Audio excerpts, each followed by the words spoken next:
ঈশ্বরকে ধন্যবাদ, সবাইকে জয় যিশু। আদরি সর্দার, আপনি তাঁতিগাছি থেকে আসছেন। হ্যাঁ। এখানে লেখা আছে যে 7 বছর আপনার বিবাহ হয়েছে, আপনার কোনো বেবি ছিল না। না। কি কি প্রবলেম হতো এর কারণে আপনি বলুন।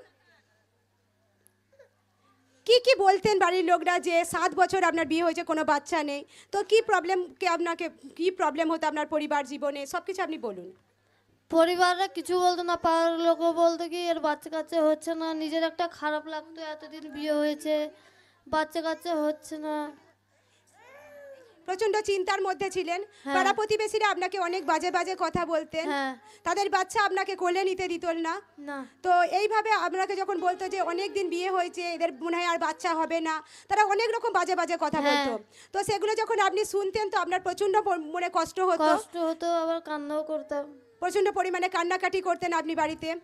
আর এর কারণে আপনি প্রচন্ড চিন্তার মধ্যে ছিলেন যে কবে আমাদের একটা বাচ্চা হবে। তো এর জন্য আপনারা ট্রিটমেন্ট করাচ্ছিলেন, ডাক্তার দেখাচ্ছিলেন এর জন্য? হ্যাঁ, ডাক্তার দেখিয়েও কোনো লাভ হয়নি। কোথায় কোথায় ডাক্তার দেখিয়েছেন বলুন?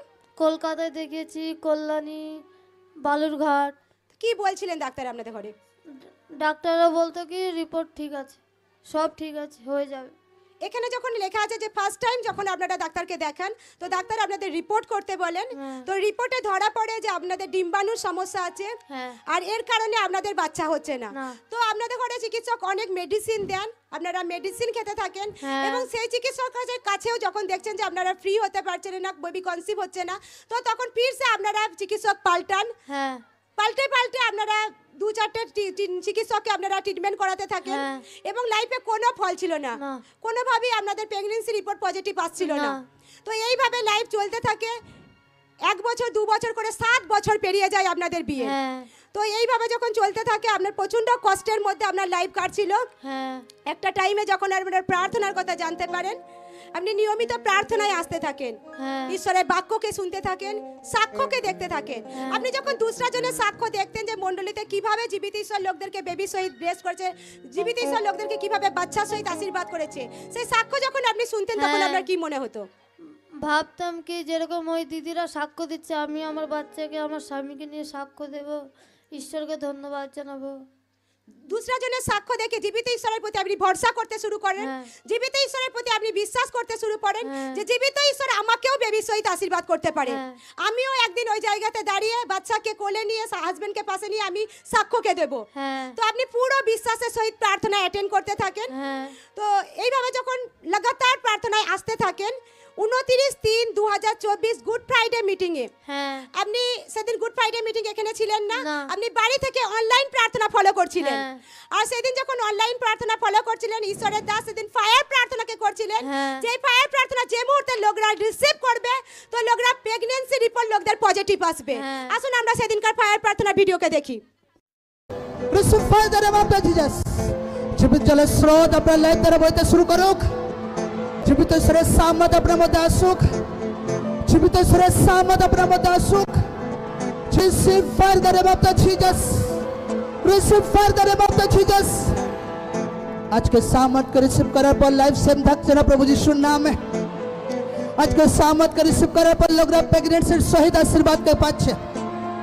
আজকে সামর্থ্য রিসিভ করার পর আপনার রোগ আপনার কোনো রিটার্ন আসবে না আপনার লাইফে।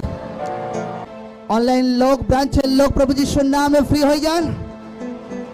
অনলাইনের লোক ব্রাঞ্চের লোক প্রভু যিশুর নামে আজাদ হয়ে যান। Receive fire the name of the Jesus, receive fire the name of the Jesus. যখন আপনি সেই ফায়ার প্রার্থনাকে পুরো বিশ্বাসের সহিত পুরো রিসিভ করেন, তারপরে আপনি কতদিন পর আপনি প্রেগন্যান্সি রিপোর্ট চেক করেন? আপনি 1 সপ্তাহ পরে আপনি প্রেগন্যান্সি চেক করেন, রিপোর্ট পজিটিভ আসে। 9 মাস জীবিত ঈশ্বর সেই গর্ভে বাচ্চাকে পুরো সুরক্ষায় রাখে, এবং জীবিত ঈশ্বর 9 মাস পর আপনাকে পুত্র সন্তানের সহিত আশীর্বাদ করেন। জোরসে হাতে উঠে জীবিত ঈশ্বরের নামে মহিমাকে করি, জোরসে জোরসে জোরসে জোরসে। Hallelujah hallelujah hallelujah hallelujah.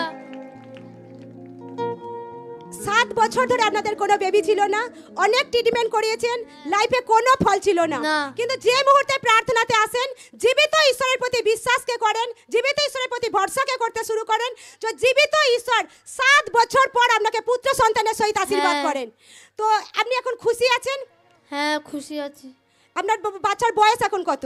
8 মাস। 8 মাস এখন, তো আপনি এখন প্রচুর খুশি আছেন। হ্যাঁ। জোরসে হাতকে উঠে জীবিত ঈশ্বরের নামে মহিমাকে করি। হালেলুয়া, এই বড় আশীর্বাদের জন্য জোরসে জীবিত ঈশ্বরের নামে মহিমাকে করি। জোরসে জোরসে জোরসে জোরসে জোরসে জোরসে